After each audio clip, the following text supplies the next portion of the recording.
Janaale oo ah magaalo soo kabanaysa dhawaana laga saaray maleeshiyada argagixisada Al-Shabaab oo dhowr sano ku amar taagleynayay ayaa hadda waxa ka jira isbedel dhanka ammaanka iyo nolosha deegaanka. Ciidamada xoogga dalka Soomaaliyeed oo ku sugan Janaale ayaa suurageliyay ammaanka ay ku naaloonayaan reer Janaale. Si loo xaqiijiyo ammaanka deegaanka iyo horumarka ay magaaladu sameynayso ayaa maanta waxa gaaray gudoomiyaha gobolka Shabeellaha Hoose wafdi uu hogaaminayo oo qayb ka yahay gudoomiyaha degmada Marka. Mas'uuliyiinta ayaa kormeeray xarunta MCH ka Janaale iyo qaybaha magaalada ay ka kooban tahay. munaasabad kooban oo ka dhacday xarunta maamulka Janaale uu hadda sida ku meel gaarka ugu shaqeeyo ayaa gudoomiyaha gobolka Shabeellaha Hoose waxa uu ka dhagax dhigay dhismo si casri ah loo dhisayo isla markaana ay ku shaqeyn doonaan maamulka Janaale.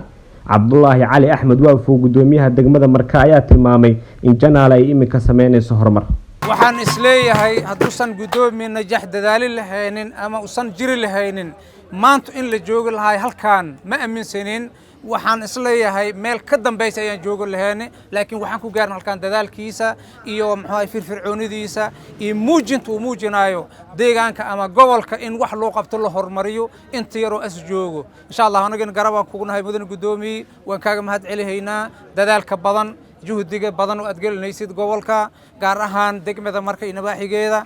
gudoomiyaha gobolka Shabeellaha Hoose mudan Ibraahim Aadan Cali Najax oo ka hadlayay dhagax dhiga waxa uu xusay in dhismaha xarunta maamulka Janaale ay in muddo ah ka soo shaqeynayeen hadda wixii ka dambeeyana uu maamulka Janaale heli doono xafiisyo ay ku shaqeeyaan shacabka. dadka deegaankan ku nool oo idil waxay heli doonaan meel ay ugu soo hagaagaan gudoomiyahoodii iyo maamulka intiisa kale taas oo aan isleenahay waxay bilow horumar u tahay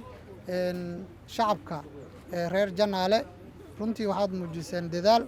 waxaad ka shaqeyseen horumar waxaad ka shaqeyseen nabad ku wada noolaasho kaliya waxaan rabaa inaan idinku dhiirigeliyo inaad joogteysaan inaad nabadda ka shaqeysaan ciidanka aad garab istaagtaan ee aadan dib u fiirinin dhibaatooyinkii runtii aad soo marteen maanta waxaad diyaar u tihiin mustaqbalkiin idinka inaad go'aan ka gaartaan